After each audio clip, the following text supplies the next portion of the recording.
جس طرح سے جوائنٹ ایکشن کمیٹی نے امن و امان کی صورتحال کو خراب کرنے کی کوشش کی آزاد کشمیر میں، اور اس کے بعد پھر جو کارروائیاں کی گئیں اور وہاں پر لوگوں کو محفوظ کیا گیا، کیا سمجھتے ہیں کہ جوائنٹ ایکشن کمیٹی یہ جو امن و امان کا سلسلہ خراب کرنے کی کوشش کر رہی ہے اور اس کے بعد جو کارروائیاں ہیں یہ بالکل جسٹیفائڈ ہیں؟ دیکھیں، یہ جو فردر ایکشن کمیٹی کروائیں بالکل انجسٹیفائڈ ہیں. یہ گورنمنٹ کی ریٹ کو چیلنج کر رہی ہیں، مسلح ہو کے آنا اور اس کے بعد بہانہ اپنی ڈیمانڈ پیش کرنا، اس کے بعد اٹیک کر دینا سیکورٹی فورسز کے اوپر، ریٹ آف گورنمنٹ کو چیلنج کرنا، یہ ان ایکسیپٹیبل، ان وارنٹیڈ ہے. اور اس کے بعد کسی قسم کی بھی نرمی نہیں برتنی چاہیے تاکہ آئندہ کے لیے لوگوں کو عبرت کرنے میں نشان ہو.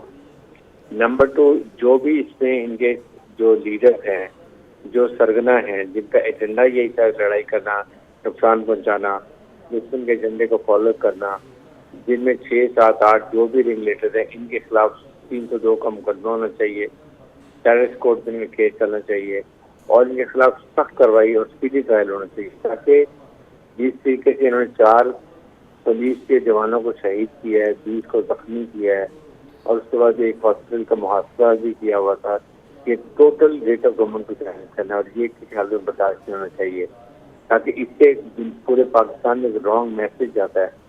اس سے پہلے بھی ان کے مطالبات کو بہت اچھے طریقے سے خصوصی سے مان لیا گیا تھا، تمام مطالبات مضبوط کر لی گئے تھے، لیکن اب ان کو عادت ہو گئی ہے اور غیر آئینی مطالبات کو شرط نہیں ماننا چاہیے. اور اس وقت میری حکومت برادری سے سخت مطالبہ ہے کہ اور آئی جی سے پولیس سے مطالبہ ہے کہ ان کے خلاف 302 کا مقدمہ کریں، ان کے اینٹی ٹیررسٹ کوڈ میں کیس چلائیں، سی بی ٹرائل کریں اور جو بھی لوگ ہیں جنہوں نے قانون کو ہاتھ میں لیا ہے اور جنہوں نے اکسایا عوام کو، جنہوں نے احتجاج دلایا، ان کے خلاف کارروائی کریں اور وہ عوام کو پتہ چلے کہ ان کے خلاف کیا کارروائی ہے، تاکہ آئندہ کے لیے باقیوں کے لیے عبرت کم کا.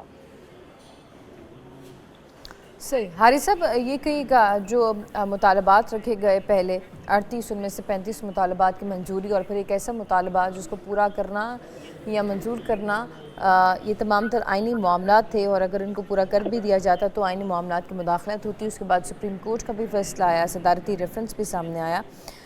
کیا سمجھتے ہیں کہ یہ مطالبہ جو جوائنٹ ایکشن کمیٹی کی طرف سے رکھا گیا ہے، یہ مطالبہ تو بالکل عوامی مفاد کے برعکس ہے؟ ٹوٹلی برعکس ہے.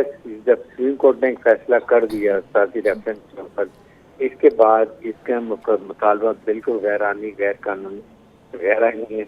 اس کو کسی حالت میں حکومت کو ماننا بھی نہیں چاہیے اور جنہوں نے اس منوعات کی طاقت کا استعمال کیا ان کے خلاف قانونی کارروائی ہونی چاہیے، کیونکہ انہوں نے قانون کو ہاتھ میں لیا اور 4 سیکورٹی اہلکاروں کو شہید کیا.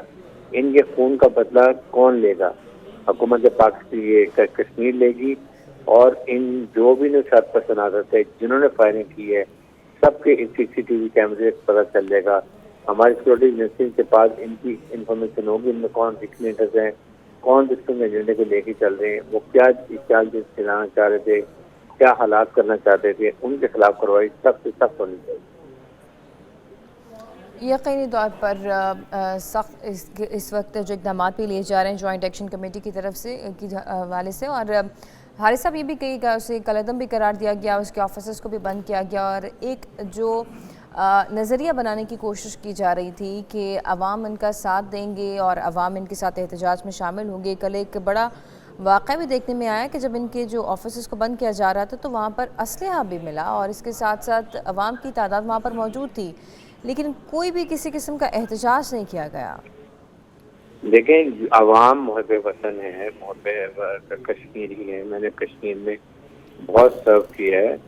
دے لو پاکستان، دے love their own country, Kashmir کو، اور وہ پرامن بھی ہیں اور بڑے اچھے طریقے سے بہیو کرتے ہیں، کاروبار کرتے ہیں، وہ کوئی ایکٹیویٹی میں انوالو کرتے ہیں.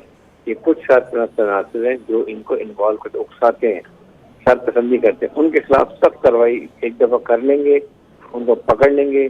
آئندہ کے لیے سب کے لیے سبق ہوگا اور آئندہ ایسی کوئی بات نہیں کی جائے گی. حارث صاحب ہمارے ساتھ ہی رہے گا. DIG آزاد کشمیر پولیس عرفان کاشف نے بھی ہمیں جوائن کیا، ان سے بھی بات کریں گے. عرفان صاحب، یہ جو کارروائی کی گئی اس حوالے سے سب سے پہلے تفصیلات ہمیں شیئر کیجیے گا. جی، جیسے کہ آپ کے کچھ انفارمیشن نالج میں ہوگی بھی کہ یہ گزشتہ شام جو ہے کچھ کالعدم تنظیم